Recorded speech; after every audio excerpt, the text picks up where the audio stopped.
How's it going, everybody? I'm the best there is, the best there was, the best there ever will be. There but none before me, and there'll be none after me. Therefore, I am the one and only Jay Kobe, and welcome to Wrestling Made Simple.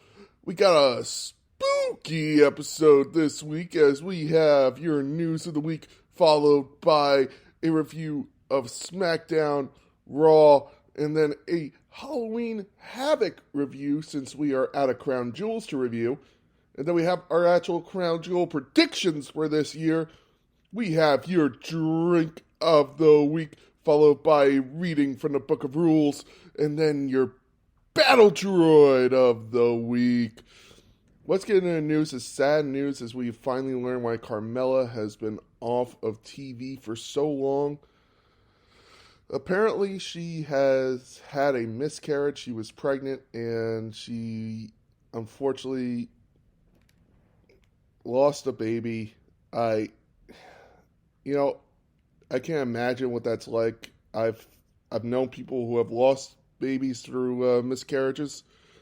They were so close to having them, and then something like that happens. It's just it's awful. I can't imagine it. So my heart goes out to Carmel and Corey Graves right now.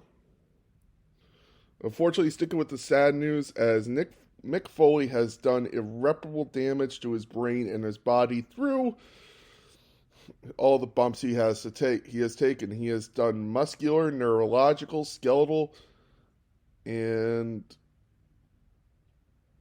apparently even if they were to help from a neurological standpoint, there is nothing they could do from the other things. He's going to be arthritic. That just sucks, man. Shout out to Mick Foley for everything he did for us, man. The memories he created will live on forever. So shout out to him. And on the lighter side of news, Triple H has opened the forbidden door as his official Shinsuke Nakamura posted it to his Twitter. Everyone has confirmed it. At the New Year 2023 singles match, it will be the Great Muta versus Shinsuke Nakamura. So doors open, people. It's official. WWE has no problem working with New Japan, no problem working with people, so maybe now we'll finally get a couple shows where it's actual, competition with people of New Japan. GCW is apparently open to working with them. Who knows? Maybe we will get that WWE AEW show. I doubt it, but maybe we will.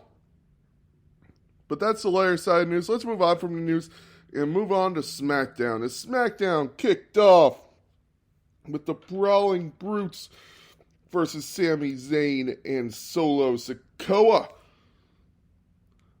Unfortunately, the match did not go the Bloodline's way, as Sami Zayn kind of looked like he had an idea for what to do with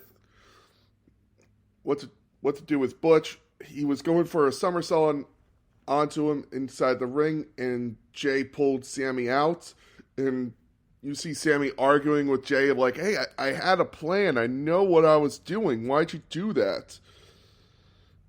But Jay didn't believe him. Cost them the match. And Roman Reigns is not happy. Roman Reigns then comes out and asks to be acknowledged because, he's the tribal chief. You acknowledge the tribal chief. I acknowledge the tribal chief every day.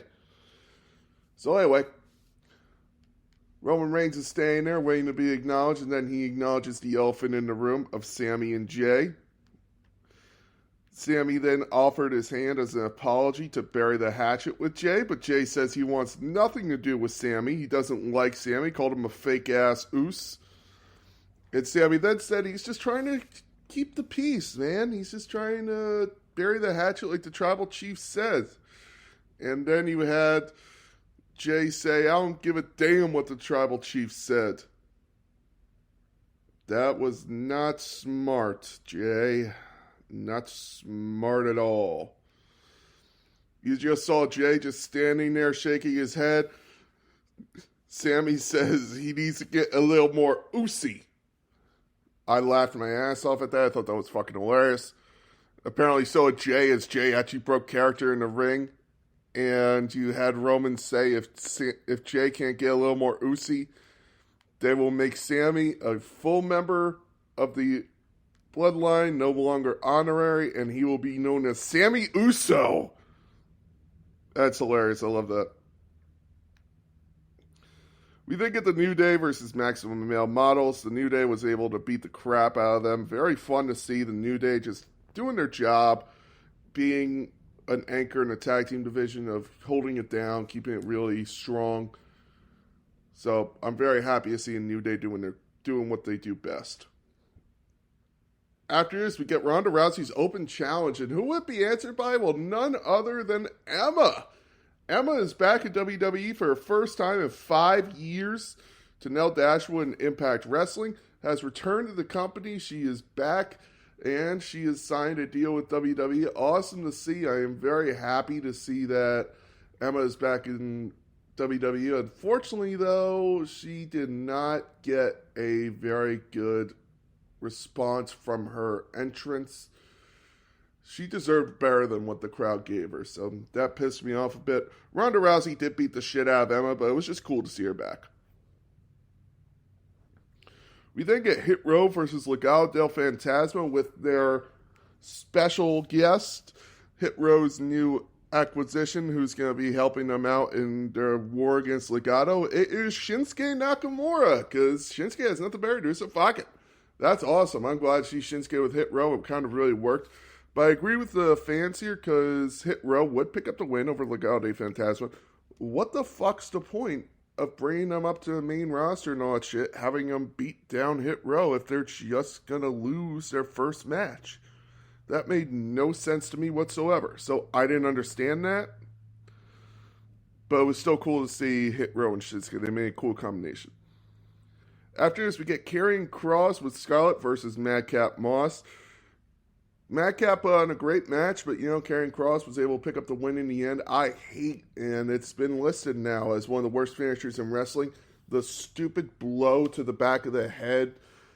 It's like Cross City or something. I don't know. It's just so stupid. The Cross Jacket's awesome. It works. It looks amazing. Karrion Kross is one of those guys, he just needs to lock in a Cross Jacket. He does not need to hit that stupid elbow to the back of the head. You don't have to tap out, pass out.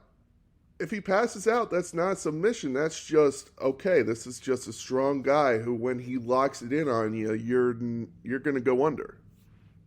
They did it for Samoa Joe. Do it for him, man. Do it for fucking Karrion Kross, because they need to get rid of that finisher. We did get a backstage segment with Rey Mysterio, but unfortunately it didn't last long, as Imperium beat the crap out of Rey Mysterio before their match next week for the Intercontinental title.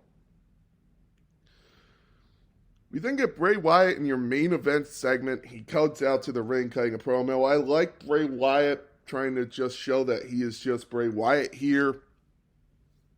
He's nothing else. But at the same time, I want him to be Bray Wyatt. I want him to I want to see his matches. Awesome to see him talk, but I want to see Bray Wyatt wrestle. But we then get someone on the screen show up saying he is the ghost of the murderer who sold the world. This guy was fucking creepy, dude. He revealed himself as his Uncle Howdy. And I'll give it, man. If you need someone to I posted this on Wrestling WWF Old School. If you need someone to solve a murder or something, man, you call a Bray Wyatt fan. They will find evidence that is so minuscule, but points it out, that will solve the murder. I guarantee they will solve the murder in 2 seconds. As they pointed out, Eagle Eye fans pointed out that Uncle Howdy has the same earring as Bo Dallas. So apparently this is Bo Dallas's return to the company as Uncle Howdy. I liked the Bray Wyatt part of this, of him saying like he's sorry when he has to do the horrible things, but he'll never not do the horrible things he needs to do to win. But I gotta admit, the Uncle Howdy wasn't good because it felt like he was just reading off of a script, man. It didn't feel like a Bray Wyatt promo. Bo Dallas, I liked him as a wrestler. He's a great performer, but not a great promo guy. The guy cannot cut a good promo, in my opinion. Just my opinion. But fuck SmackDown, let's move on to Raw. I'm kidding. As Raw kicked off with the Halloween edition of Raw, this was fun to see. I really liked this Raw because it had a really cool set. It looked a bit different. If they stick with the Raw colors that they did for Halloween, I wouldn't mind it. I thought it was very nice. Raw kicked off with Bianca Belair talking about how Nikki Cross attacked her. We then get a match between Bianca Belair and Nikki Cross, which Bianca Belair was able to win with the KOD. I did not like that Bianca Belair picked up this win, though. Damage control should have caused a DQ or something. I know Nikki Cross took him out on the outside, but it should have been a bit more because you repackaged Nikki Cross into the psycho that she was in NXT, and now she can't do shit. She can't win a match. It just didn't feel right for her to have her first match as this new character against the women's champion that you know she can't win. Just my opinion. After a match, Damage Control attacked Bianca, but Asuka and Bliss returned. Asuka and Bliss made the save, and they announced that backstage it will be Dakota Kai and Io Sky versus Asuka and Alexa Bliss for the WWE Women's Tag Titles. I'm not in the same room where I usually record this, by the way, so my Alexa's upstairs. So I find it very nice that I don't have to argue with Alexa.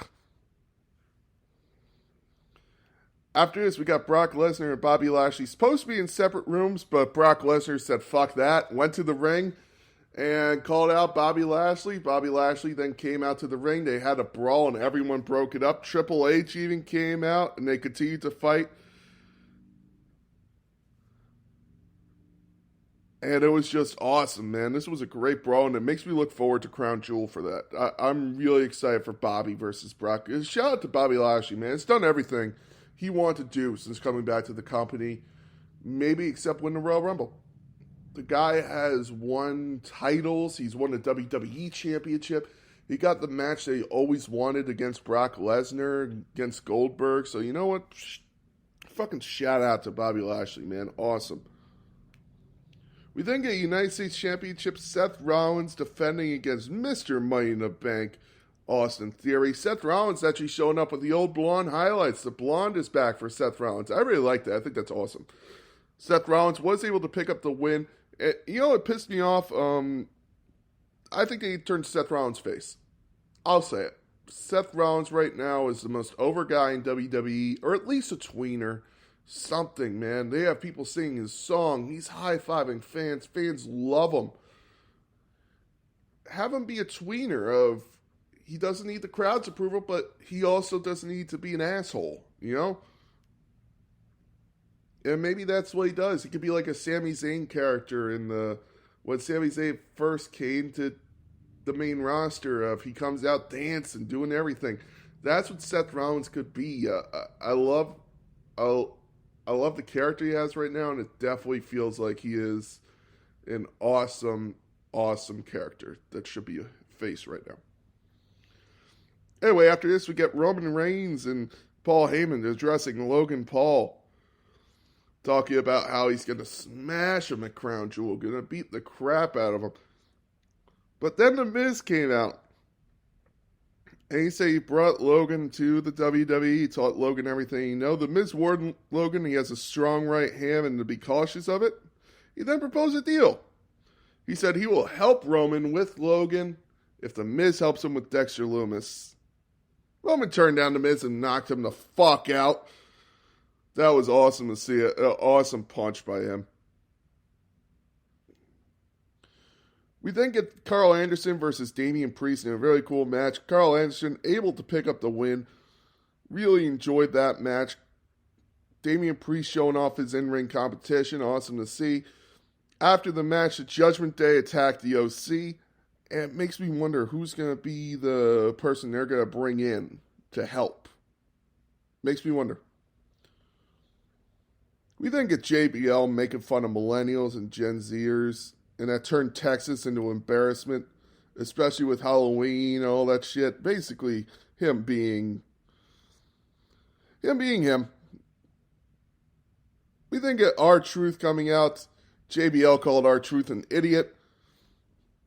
R-Truth then said, yeah, he is an idiot because he dressed up as JBL for Halloween.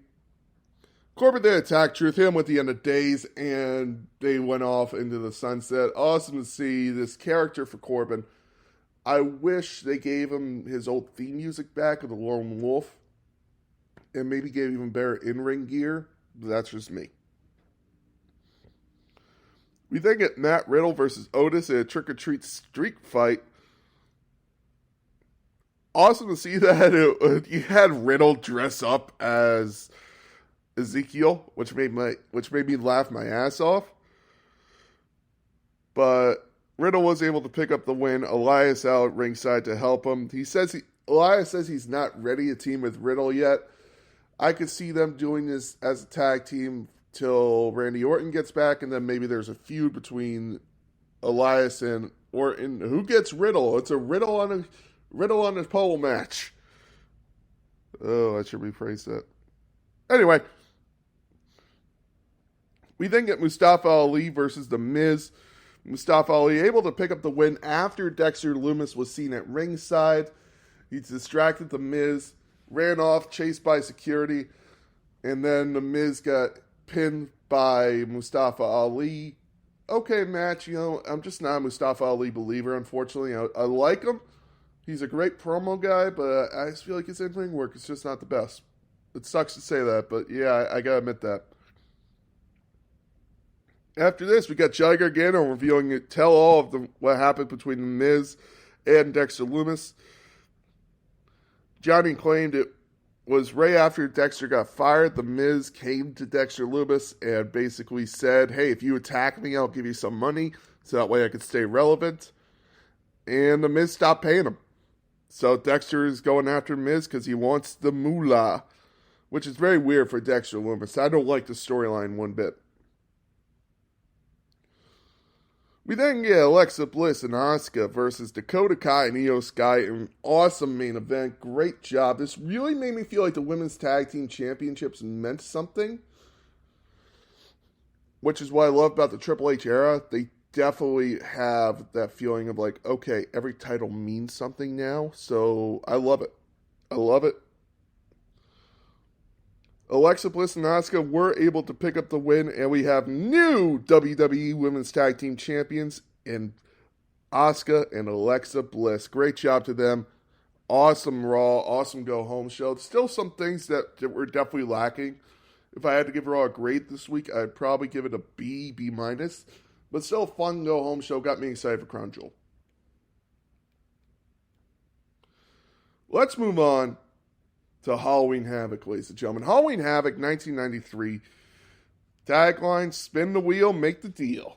I felt this was a very cool stipulation type of thing, because anything could happen. I was glad that they brought it back in NXT, and it makes me smile. It attends at 6,000 from New Orleans, Louisiana, the Lakefront Arena, which I don't believe is there anymore, is it?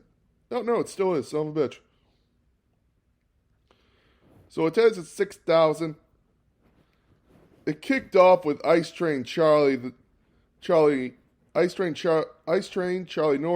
the Shockmaster. Oh my God. Versus Harlem Heat and the Equalizer. God damn. I'm not even going to go into that match because you know what? The less said about Shockmaster, the better. Ice Train Charlie Norris, the Shockmaster, pick up the win in 9 minutes. We then get Paul Orndorff with the Assassin versus Ricky Dragon Steamboat in an 18-minute match, which was fun. It was cool to see, but the count-out finish really brought the show down for me. I thought that was so stupid. It could have been way better than that. That could have been way better. We then get Lord Steven Regal versus Davey Boy Smith for the World Television Championship. Awesome match, 15-minute match. It actually ended in a time limit draw. I thought that was definitely different. I enjoyed that, thought that was cool. Great match, really showed off the two who can really go at it. We then get Dustin Rhodes versus Steve Austin for the WCW United States Heavyweight Championship. Fun match. Dusty Rhodes was able to defend his title here. Steve Austin, it's fun to see him in WCW before he left and went to WWE, became the ringmaster, and then became Stone Cold Steve Austin. But as stunning Steve Austin, it was cool to see this. It's cool to see him with hair, too. It's funny looking at that. He said, because he said in a couple interviews, if I didn't lose my hair, I would never have shaved my damn head, and I would never become Stone Cold Steve Austin. So that's always funny to see to me. Dustin Rhodes picks up the win. So two basically Hall of Famers going at in this match. Same with the one before and the one before that. Always fun to see that. We then get the Nasty Boys versus Marcus Alexander Bagwell and Too Cool Scorpio with Teddy Long as their manager for the WCW World Tag Team Championships. They really gave these guys a lot of time. All these matches were given a lot of time. It's funny, it's an 8-match show, but every match except for the first match was given at least double-digit times. It really was very cool to see that. This is why I really do like this Halloween Havoc, and it's one, if you're looking for a very cool Halloween Havoc to watch, I completely recommend it. It's fun. It's different. The Nasty Boys would pick up the win and would become the WCW World Tag Team Champions in a 14-minute banger. After this, we get Sting versus Sid Vicious, continuing their feud.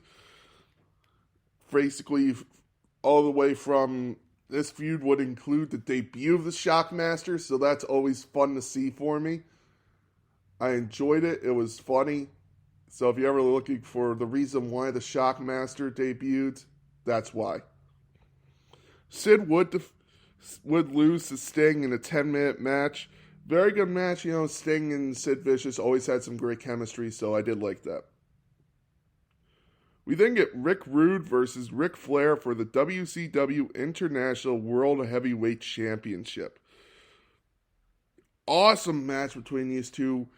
Ric Flair believed that Rick Rude was one of his best opponents always, and, it just goes to say it sucks to see how young Rick Rude was when we lost him. He could have done so much more in the ring. A 19-minute classic. Rick Rude picks up the win. Unfortunately, it would be by disqualification, but don't let the ending take away from how good this match was. And then finally, in your main event, the Spin the Wheel, Make the Deal match. They spun the wheel, and it was a Texas death match. So what's better than a Texas death match for Vader and Cactus Jack, man? Cactus Jack would talk about the chemistry these two had in his one-man show in the 20 Years of Hell thing. He would say that Vader's one of his best opponents ever. So, big fan Vader versus Cactus Jack in this match. I can't do this match enough justice. They brought out everything, including the kitchen sink, a stun gun. Anything that they could do, they did. He got the flying elbow, Vader doing a moonsault, a DDT onto a chair, Cactus Jack just beating up Harley Race.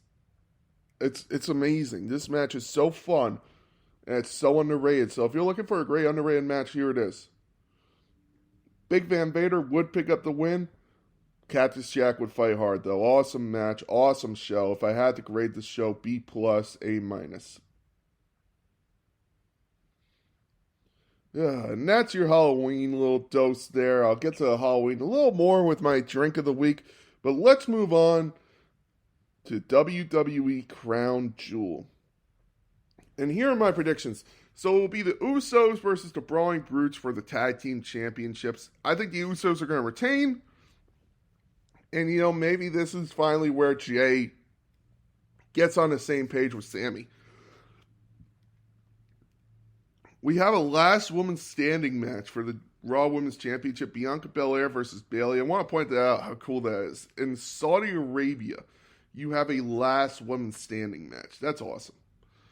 Bianca Belair versus Bayley. I don't see them putting the title on Bayley, even though I want them to, and I really hope they would. Bianca Belair is going to retain this.